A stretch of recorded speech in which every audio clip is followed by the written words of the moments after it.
Ola, eu son Lola Tourón, son cesteira e formo parte da Asociación As Espigadoras, que é unha asociación que nos dedicamos á recollida e posta en valor e nova difusión dos oficios tradicionais. Traballamos con todo o proceso da lã, desde que sale da ovella, pois o lavado, o escarpullado, fiado, tinguido, con tintes naturais, tamén o traballo de fiado, claro, e despois o que é o traballo de tecido, tanto con gancho como con calceta, de 5 agullas, facendo calcetíns e, diferentes procesos. Traballamos tamén unha grande parte do proceso de cestería, de xeito tradicional, recollendo no monte todos os materiais ou nas nosas fincas, porque tamén temos pequenas plantacións de vimbio, e recollendo eses materiales e procesándoos. E traballamos tamén estructuras de vimbio vivo e de vimbio morto, peches de fincas, cabanas e outros elementos decorativos de xardinería ou así. Tamén recuperación de cousas que están prácticamente extinguidas, como pode ser o capelo ou a coroza. Estamos traballando ahora mismo en ese tema con outra persoa que está colaborando con nós. Interésanos moito a identificación das plantas mediciñais que temos na zona, e tamén temos un pequeno cultivo na nosa propia horta, onde hai 50 e pico variedades de plantas mediciñais coas que experimentamos, facemos ungüentos, destilamos, facemos xabóns,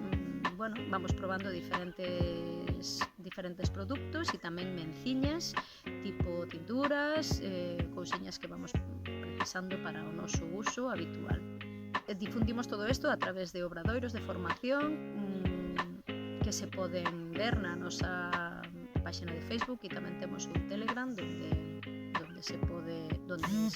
a través do cual se pode recibir información, que se chama As Espigadoras,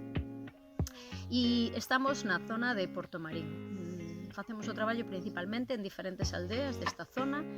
pero tamén en outras partes de Galicia onde nos chaman ou onde se fai grupo para facer unha pequena formación. Colaboramos con diferentes entidades, como a Universidade, no proxecto de aprendizaxe e servizo, recibindo estudantes que queren colaborar con nós para facer un traballo sobre algunha das cousas que estamos facendo,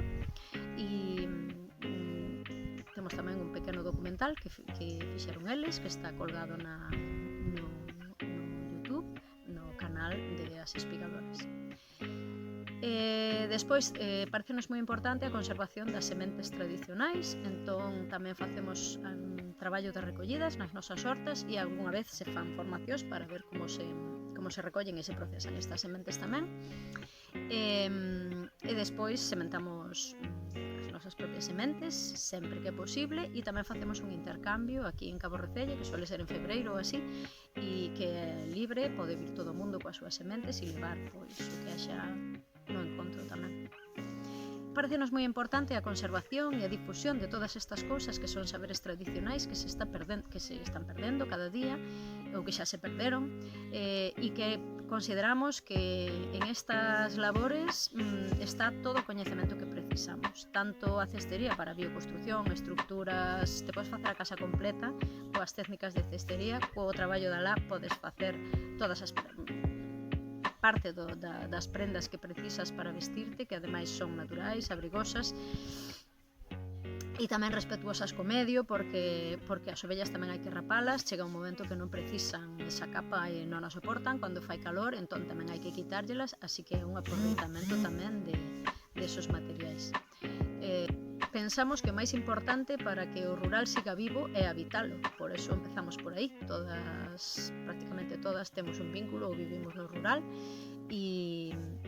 pensamos que a calidade de vida está aquí, tanto pola calidade do aire, como pola produción dos propios alimentos, como pola calidade de auga, cousa que cada vez é máis difícil seguir mantendo, porque as augas xa están contaminadas pola mala praxis que se fai co tratamento de residuos, pero pensamos que en realidade estas cousas, a calidade de vida está aquí e podemos conseguir que vaya mellorando pouco a pouco, así que nada, dende o rural que é necesario para os que vivimos e para os que non viven, porque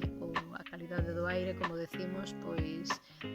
vai depender do uso que se faga do rural tamén, e a calidade dos alimentos que se consuman nas cidades, e a calidade do benestar en xeral, pois está aquí. Así que invitamos a participar o rural, que é de todos.